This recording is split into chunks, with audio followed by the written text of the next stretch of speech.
Hello बच्चों, आज के हम अपने अगले वीडियो के अंदर मैकेनिक्स की unit second theory of relativity देखेंगे।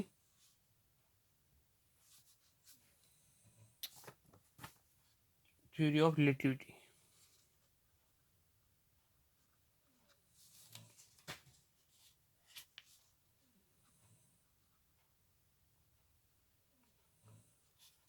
आपेक्षिकता का विशिष्ट सिद्धांत। आपेक्षिकता का विशिष्ट सिद्धांत। ठीक है, क्या होता है ये विशिष्ट सिद्धांत? ठीक है, इसके लिए विकृत और वेग की निश्चितता बताई थी आइंस्टीन ने। इसमें कुछ अभिग्रहित है, पोस्टुलेट है। पोस्टुलेट क्या है? आइंस्टीन ने सर्वप्रथम बताया कि अपन कोई भी वस्तु होता है, उस वस्तु का अपन निरपेक्ष रूप से वेग कभी भी ज्ञात नहीं कर सकते हैं। मतलब हमको उसकी गति का अध्ययन करना है। ठीक है, तो उसके लिए अपन को मानना ही पड़ेगा कि वो किसी निर्देश फ्रेम के अंदर है। ठीक है ना। जैसे मैं अगर किसी सामान्य व्यक्ति की बात करता हूँ तो वो अपने निर्देश फ्रेम के अंदर तो नियत है। ठीक है, मतलब स्थिर है। लेकिन अगर ब्रह्मांड के अंदर उसी की बात की जाए तो क्या रहेगा? गतिशील रहेगा। ठीक है, तो इसके लिए सबसे पहले इसने दो अभिग्रह दिए। ठीक है, मतलब गति का अध्ययन करने के लिए। ठीक है, आइंस्टीन ने आपेक्षिकता सिद्धांत लगा रहे हैं। इसमें दो अभिग्रह दिए। फर्स्ट अभिग्रह के क्या था? प्रथम अभिग्रह, जिसको अपन कहेंगे प्रथम अभिग्रहित। ठीक है, प्रथम अभिग्रह के अनुसार क्या होता है कि कोई भी मुक्त आकाश में जो घटना होती है, ठीक है ना, वो क्या होती है? सदैव नियत रहती है। ठीक है, क्या कहेंगे अपन इसको? इसके अनुसार मुक्त आकाश में होने वाली घटना के लिए सभी नियम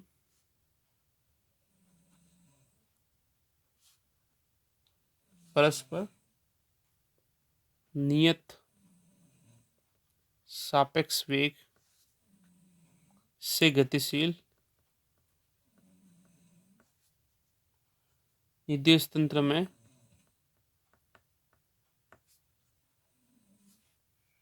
एक समान होंगे।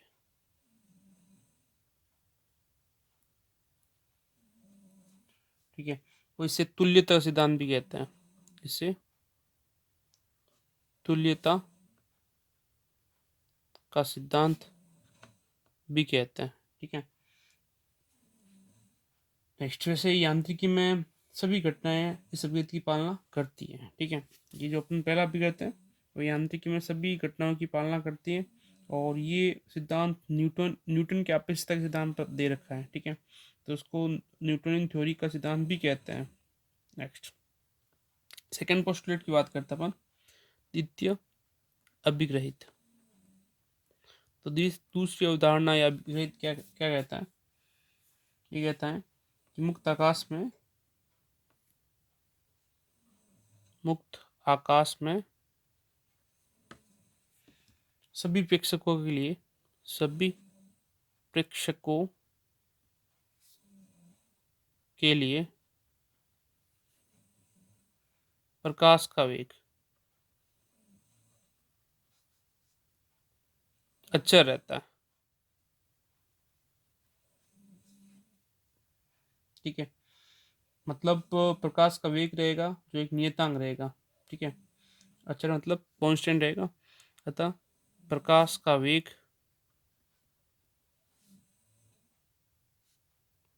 सदैव नियतांक रहेगा और इसको सार्वत्रिक नियतांक का रखा है। सार्वत्रिक नियतांक रहेगा। ठीक है, और यह वेग प्रकाश की दिशा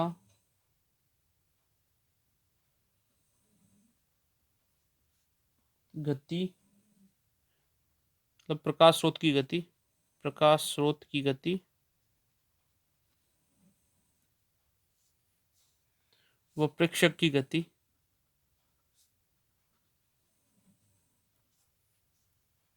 पर निर्भर नहीं करता।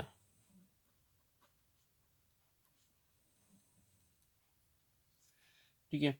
अतः सभी जड़त्व निर्देश तंत्र में, अतः सभी जड़त्वीय निर्देश तंत्र में प्रकाश का वेग सभी दिशाओं में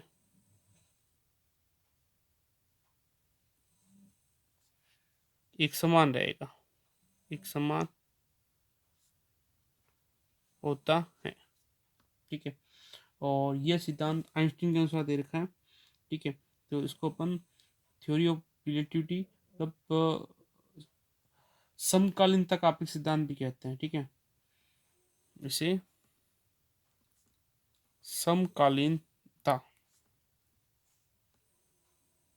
का सिद्धांत भी कहते हैं। ठीक है। और ये आइंस्टीन ने निष्कर्ष निकाला था कि ये जो घटनाएं होती हैं एक प्रेक्षक के लिए समकालीन है और दूसरे प्रेक्षक के लिए भी समकालीन समकालीन है। यह आवश्यकता नहीं है कि समकालीन का विचार भी सापेक्ष है। ठीक है। मतलब ये जो अभिव्यक्ति दे रखा है, ठीक है, वो आइंस्टीन ने निकाला था और ये समकालीन घटनाओं के लिए था, इसलिए इसको अपन समकालीनता का सिद्धांत कहता है। तो इस दो अभिव्यक्ति के आधार पर अपन इसमें गति का मतलब अध्ययन करेंगे एक तरह से। नेक्स्ट सबसे पहले अपन इसके अंदर अपन लोरेंज रूपांतरण करते हैं। ठीक है। तो लोरेंज रूपांतरण क्या होगा उसको देखते हैं। लोरेंज रूपांतरण, ठीक है, इसमें अपन एस व एस डैश दो जड़त्वीय निर्देश तंत्र है। ठीक है।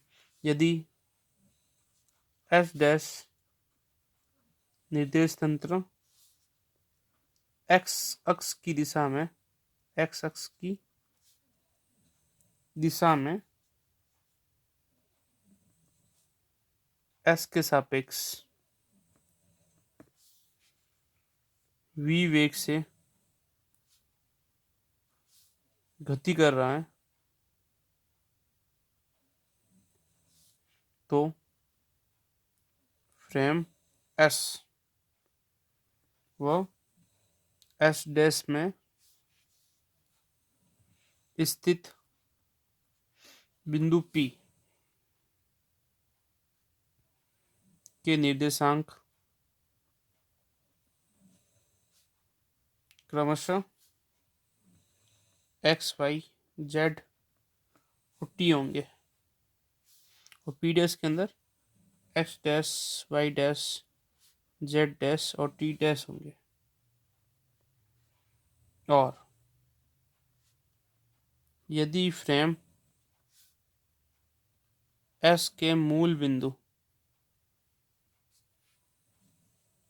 पर एक प्रकाश स्रोत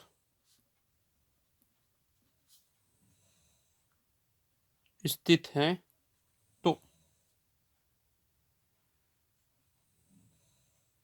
इसके द्वारा उत्सर्जित प्रकाश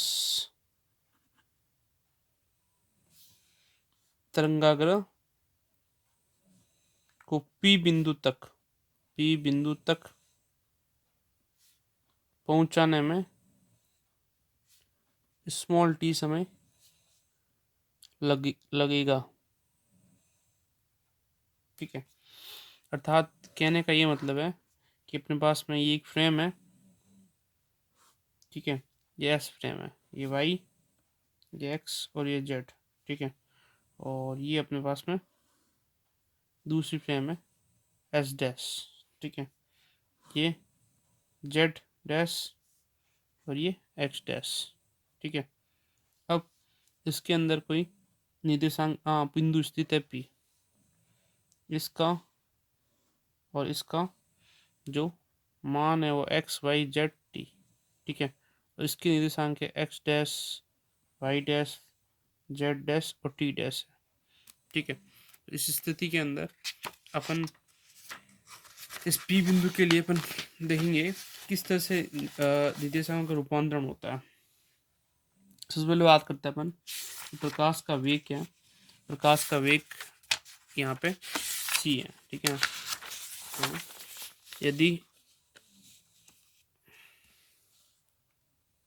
यदि प्रकाश का वेग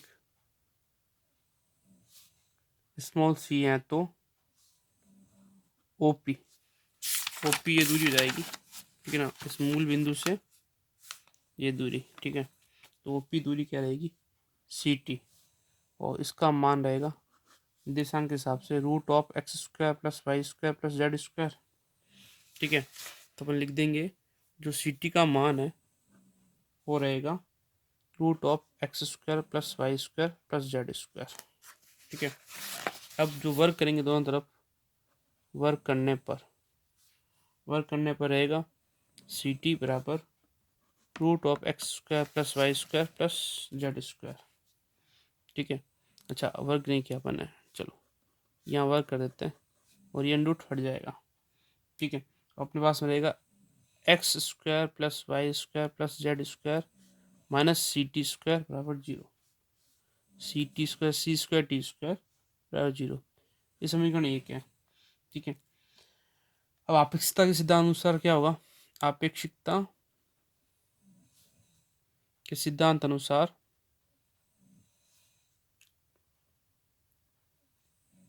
फ्रेम एस डैश में भी प्रकाश का वेग c होगा। अतः यदि फ्रेम एस डैश में प्रकाश को पहुंचने में लगा समय स्मॉल टी है तो टी डैश है तो ओ डैश पी डैश हो जाएगा, पी डैश नहीं पी है वो एक ही बात है, सी टी डैश, ठीक है। और इसकी वैल्यू रहेगी x² y² + z² डैश के, ठीक है, equal to C T dash. Work करने पर x डैश का स्क्वायर, y डैश का स्क्वायर, z डैश का square equal to c² T dash का स्क्वायर। और यहाँ पर भी अपने पास में समीकरण रहेगा x डैश का स्क्वायर, y डैश का स्क्वायर, z डैश का square minus c² T dash का स्क्वायर इक्वल टू 0। समीकरण 1, ये समीकरण 2 है, ठीक है। अब अपन जो फर्स्ट यूनिट पढ़ के आए थे गैलेन रूपांतरण समीकरण, उसको अपन आधार बनाएंगे, ठीक है। ऐसे डेरिवेशन लंबा है, ठीक है, तो अपन इसको यहाँ पर ही छोड़ते हैं पहले। x और ये अपने दो समीकरण निकाल दिए दोनों के। अब आगे अपन इसको नेक्स्ट देखते हैं।